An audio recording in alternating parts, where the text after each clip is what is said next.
அனைவருக்கும் இனிய வணக்கம். இன்றைக்கி நம்ம வீடியோவில் எதை பற்றி பேச போகிறோம் அப்படின்னா, இன்றைக்கி வெற்றி தலைவர் விஜய் அண்ணா அவர்கள் ஆட்சிக்கு வந்த உடனே முதல் கையெழுத்து 3 கையெழுத்துகள் போட்டிருப்பாங்க. அதில் முதல் கையெழுத்து அப்படிங்கிறது பெண்களுக்கான பாதுகாப்பை பற்றியது.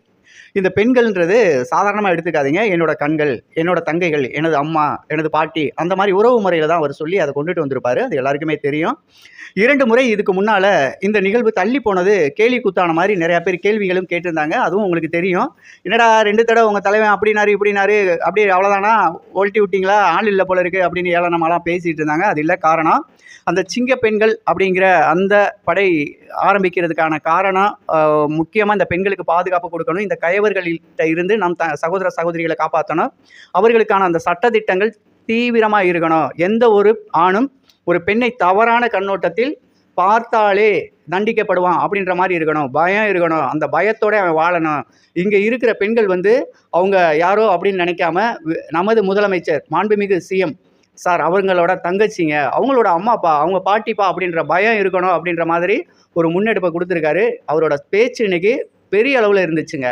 ஏதோ பேசுகிறாரு, அப்படி பேசுகிறாரு, இப்படி பேசுகிறாரு, அப்படி இப்படின்னு உலட்டிக்கிட்டு இருந்தவங்களுக்கு மத்தியிலலாம் இன்றைக்கி சிறப்பான சம்பவம் பண்ணியிருக்காரு. பெண்கள் மத்தியில் இன்றைக்கி இவ்வளோ பெரிய ஒரு பங்களிப்பை கொடுத்து பெண்களுக்கான ஆட்சி அப்படின்றத நிரூபித்து கொடுத்துருக்காரு. இதில் வீரமங்கை வேலு நாச்சியார் பேர் விடுபட்டு போச்சு அப்படின்ற கேள்வி ஏச்சு பேச்சுகள் இப்போவே வலைதளங்களில் நிறையா கேட்க ஆரம்பிச்சிருக்காங்க. அதுக்கான விளக்கத்தை மட்டும் நான் லைட்டாக சொல்லிடுறேன். ஏன்னா அதுக்குள்ளே ரொம்ப ஆழமாக போனோம்னா வீடியோ போர் அடிச்சிடும். சும்மாவே நான் ஸ்லோவாக பேசுவேன், உங்களுக்கு நல்லா தெரியும்.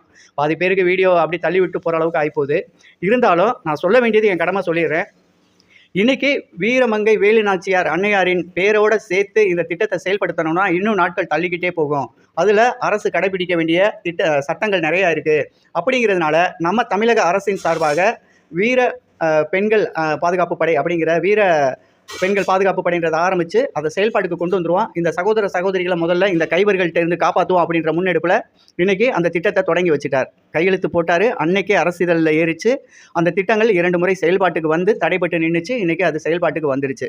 ஆமாப்பா, இனி பெண்கள்லாம் சுதந்திரமாக இருக்கலாம், நீ அவங்களாம் கவலையே இல்லைப்பா, எங்கே வேணாலும் போகலாம், எங்கே வேணாலும் வரலாம்ப்பா அப்படின்னு இந்த பிள்ளையை பெற்றவங்க பூரா அப்படியே அசால்ட்டாக வீட்டுக்கு தூங்கிடுங்க. சரியா?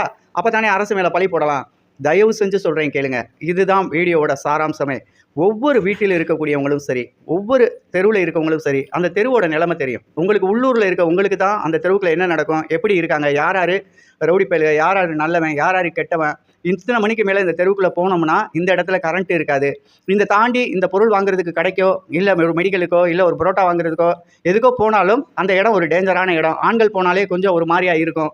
அப்படின்ற இடங்களை தாண்டி 8 மணிக்கு மேலே 7 மணிக்கு மேலே பெண் பிள்ளைகளை வீட்டை விட்டு வெளியில் அனுப்பி ஒரு பொருள் வாங்கிட்டு வர சொல்லி அசால்ட்டாக வீட்டுக்குள்ளே படுத்து கிடக்காதீங்க.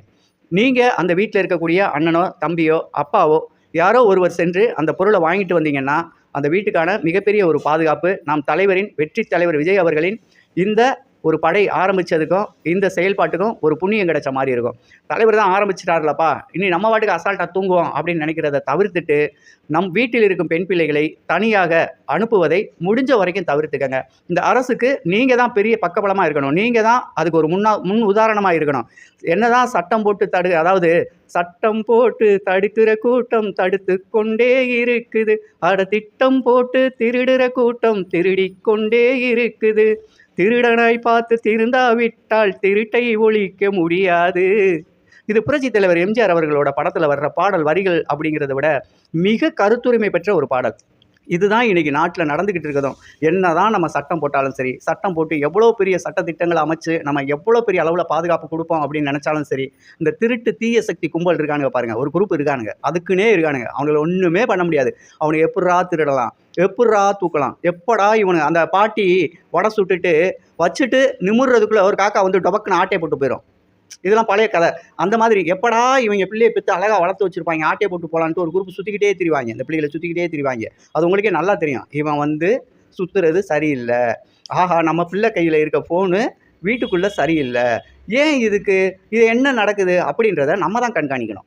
ஏதோ ரைட்டு பிள்ளையை பெற்றுட்டோமாப்பா, அரசு வளர்த்துக்கும், அரசு தான் பாதுகாப்பு கொடுத்துருச்சுல அப்படின்னு நினைக்காம, அரசு பாதுகாப்பு என்பது நடந்த பிறகு அந்த சட்டங்களை இறுக்கி அந்த குற்றவாளிகளுக்கு தண்டனை கொடுப்பது. நம்ம எடுத்துக்க வேண்டியது அந்த தவறுகள் நடக்காமல் இருக்கிறதுக்கு என்னென்ன பண்ணணும் அப்படிங்கிறது. தயவு செஞ்சு உங்கள் ஏரியா, உங்கள் தெரு, உங்கள் தெருவில் இருக்கக்கூடிய நடைமுறைகள், நல்லவன் கெட்டவன் எல்லாமே உங்களுக்கு தெரியும். ஒவ்வொரு ஏரியாலையும் ஒரு 30 வருஷம், 20 வருஷம், 15 வருஷம், 10 வருஷம் நீங்கள் வாழ்ந்துக்கிட்டு இருப்பீங்க. அந்த நல்ல குடும்பங்களும் தெரியும். அந்த கஞ்சா வியாபாரி, இந்த போதைப் பொருள் விற்கிறவன், இவன் எல்லாம் ஒரு இடத்துல கும்பலாக நிற்பான். அதுவும் உங்களுக்கு தெரியும். ஏன்னா நம்ம காவல்துறையில் சொல்லியிருக்க மாட்டோம். ஏன் சொன்னோம் அப்படின்னா அவன் சாக்கடை நம்ம வீட்டுக்கு வந்து ஏறி ஏதாவது பம்பு தும்பை இழுப்பான். இன்றைக்கி அது கிடையாது. நீ கையை காமிச்சிட்டு போனியா, அவனை தூக்கி உள்ளே போகிறதுக்கு வெற்றி தலைவர் விஜய் அண்ணா அவர்களின் காவல்துறை தயாராக இருக்குது. இங்கே காவல்துறைகள் கைகள் கட்டப்படவில்லை. எவன் தவறு செய்கின்றானோ அவனை தட்டி தூக்கி உள்ளே போகிறதுக்கு தயாராக இருக்காங்க. இருந்தாலும் நம்ம விலகித்தான் போயிருக்கோம். ஏன்னா இவங்க தீய சக்தி. அந்த தீய சக்திகள்கிட்ட விலகி இருக்க வேண்டியதான் நம்ம கடமை.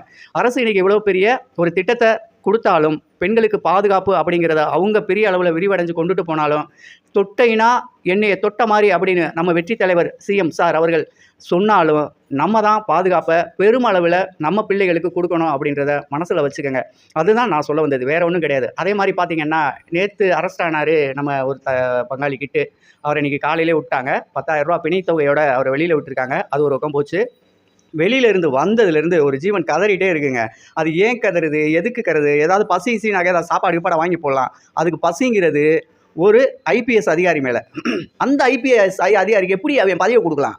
அவன் பெரிய அதெல்லாம் நீ சொல்லக்கூடாது. ஆனால் சவுக்கு சங்கரனே, நீங்கள் வந்து அழகாக வீடியோ போட்டீங்க, உங்களை நகர்வை எடுத்துகிட்டு போனீங்க, உங்களுக்கும் அவருக்கும் அண்டர்ஸ்டாண்டிங்கில் என்ன இருந்துச்சுன்னா எங்களுக்கு தெரியாது.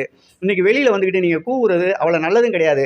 ஏடிஎம்கே அதனால் தோற்று போச்சு, இதனால் தோற்று போச்சு, அப்படி போச்சு, இப்படி போச்சுன்னு கூவிட்டு இருக்கீங்களே, இதெல்லாம் இதுக்கு முன்னால் உங்களுக்குலாம் தெரியலையா? ஏன் எலெக்ஷனுக்கு முன்னாலே நீங்கள் கூப்பிட்டு சொல்லியிருக்கலாம்ல, அண்ணே நம்ம கட்சி இப்படி போய்கிட்டு இருக்கனே, இப்படிலாம் பண்ணிட்டு இருக்கனே, நம்ம இப்படி போய் சேர்ந்தோம்னா ஏதாவது கொஞ்சம் டெப்த்தாக இருக்கலாம்னே. இன்றைக்கும் சொல்கிறீங்க கேளுங்களே, தமிழக வெற்றி கழகத்தோட நமது எடப்பாடி கே பழனிசாமி ஐயா வந்து சேர்ந்துருந்தாங்க அப்படின்னா இன்றைக்கி ஒரு 15 அமைச்சர்கள் இருந்திருப்பாங்க. அனைத்து இந்திய அண்ணா திராவிட முன்னேற்ற கழகம்ன்ற கட்சி சுடர் விட்டு எரிஞ்சிருக்கும். மக்கள் மத்தியில் எங்கள் அம்மாவோட கட்சியும் இருக்குடா அப்படின்னு எல்லாருமே பேசியிருப்பாங்க. எனக்குலாம் ரொம்ப சந்தோஷமாக இருந்துச்சு. இவர் கொஞ்சம் இறங்கி வரவே இல்லைங்க. அவர் அதை தான் சொல்கிறாரு. சவுக்கு சங்கரனை கூட என்ன சொல்கிறாரு, இறங்கி போகாமல் இந்த ஆட்சியையும் கட்சியும் கெடுத்துட்டீங்க அப்படின்றதான் சொல்கிறாரு. அது ஒரு வகையில் ஏற்றுக்கலாமே தவிர, ஆனால் அதுவே முழு காரணமா அப்படின்னா கிடையவே கிடையாது. இவங்க முழுக்க கெட்ட பேர் நிறையா எடுத்துட்டாங்க. ஏன்னா இவங்க ஆட்சியிலையும் பெண்களுக்கு பாதுகாப்பு இல்லை. இப்போ இதுக்கு முன்னால் போனாங்களே இந்த தீய சக்தி தூய சக்தி மேட்டரில் வந்து தீஞ்சு போன சக்தி இது 3 இந்த சில்லற பயில வீட்டுக்கெல்லாம் போனோம் அப்படின்லாம் நம்ம துணை முதலமைச்சர்லாம் பேசியிருப்பார். முன்னாள் துணை முதலமைச்சர், இந்நாள் கிடையாது, முன்னாள் துணை அமைச்சர் பேசியிருப்பார்.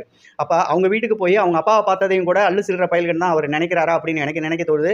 ஐயா நாங்கள் அப்படிலாம் நினைக்க கிடையாது. எங்கள் வெற்றி தலைவர் விஜய் அண்ணா ஒரு நன்றி விசுவாசத்தோடு தான் போய் அவங்களெல்லாம் சந்திச்சார். இது வந்து ஒரு அரசியலில் யாருமே எதிரி இல்லை, எதிர்கட்சிகளாக தான் இருக்கோம், எதிரிகளாக என்றுமே இல்லை அப்படின்றத வெளி உலகத்துக்கு காட்டுறதுக்கு தான் அந்த சந்திப்பெல்லாம் நடந்தது. இப்பேற்பட்ட ஒரு தலைமை எங்களுக்கு கிடைச்சது. நாங்கள் பொக்கிஷமாக நினைக்கிறோம். அவரை பேணி காப்போம் அப்படின்னு சொல்கிறோம். இன்னும் நீங்கள் எத்தனை தலைமுறை எடுத்தாலும் சரி, எத்தனை கூட்டணி, எத்தனை அழுக்கு மூட்டையை தூக்கிக்கிட்டு எங்களை எதுக்கிறதுக்கு வந்தாலும் சரி, இனி வருங்காலங்களையும் சரி, இனி வந்து எந்த ஒரு எலெக்ஷன் நடந்தாலும் சரி, ஒரு சீட்டு நீங்கள் எடுக்க முடியும் அப்படின்றத கனவுலையும் மறந்துடுங்க. ஏன்னா மக்கள் உங்களோட வர்றதுக்கு தயாராகல. மக்கள் தெளிவாக இருக்காங்க. மக்கள் பூரா தெளிவாக இருக்காங்க. இன்றைக்கி மண் எடுக்க போனால் மண்ணுக்கு மட்டும்தான் காசு, எவனுக்கும் காசு லஞ்சம் கொடுக்க வேண்டியதில்லை. ஒரு ஃபார்மில் கையெழுத்து வாங்க போனோம், ஆர்ஐ ஜெய் யார்ட்டையாவது கையெழுத்து வாங்க போனோம்னா அவங்க அந்த கையெழுத்து மட்டும்தான், அவங்க பேனா மட்டும்தான் போட்டு கையெழுத்தை போட்டு கையில் கொடுத்துட்றாங்க. உண்மையாக இருந்துச்சுன்னா அதேமாதிரி பிறப்பு சான்றிதழ், இறப்பு சான்றிதழ் எந்த கர்மாந்தத்துக்கும் போய் அவன் காலையும் விழுக வேண்டிய அவசியம் கிடையாது. இருப்பிட சான்றிதழ், அந்த சான்றிதழ், இந்த சான்றிதழ் ஒவ்வொருத்தரையும் போட்டு தொங்கி இடைத்தரகரை பிடிச்சி அவனுக்கு 500,000 இலவை போட்டு இவ்வளையும் சாய்ச்சிக்கிட்டு இருந்து இப்போ கிடையாதுங்க. இப்போ நிம்மதியாக இருக்கும். அதே மாதிரி குவாரிகள் எல்லாம் மூடியாச்சு. இப்போ மணல் ஜல்லி எல்லாம் விலை ஏறிடுச்சு அப்படின்னு சொல்கிறாங்க. திருட்டுத்தனமாக மண்ணை வாங்கி வீடு கட்டுறதை விட அரசு அங்கீகரிக்கப்பட்ட குவாரிகள்லேருந்து மண்ணை வாங்கி வீடுகளை கட்டுங்க. அரசுக்கு மிகப்பெரிய சப்போர்ட்டாக இருக்கும். திருட்டுத்தனமாக எந்த ஒரு வேலையை செஞ்சாலும் சிக்கலில் மாட்டிக்குவோம். அது எங்கேயாவது ஒரு இடத்துல தடைப்பட்டுரும். அதே மாதிரி இன்னைக்கு வெற்றி தலைவர் விஜய் அண்ணா அவர்கள் ஆரம்பித்து வைத்த பெண்களுக்கான இந்த ஒரு திட்டம் என்பது தமிழக வரலாற்றில், ஏன் இந்திய வரலாற்றில் எங்குமே நடந்தேறியது கிடையாது. இனி தான் இருக்கு பாரு ஆப்பு அப்படின்ற மாதிரி இருக்கும். இனி பெண்களை தப்பாக நினச்சாலே அங்கனை சுடுவோம் அப்படின்னு அண்ணே சொல்லாமல் சொல்லிட்டு போயிருக்காரு. எங்கன்னா சும்மா தோசைங்க கல்லில் போட்டு சுடுவாங்களா, அதை சொன்னேன். நீங்கள் வேறு ஏதாவது சுடுவேன்னு சொல்லிட்டு என்னை பாட்டு தாளிச்சிடாதீங்க.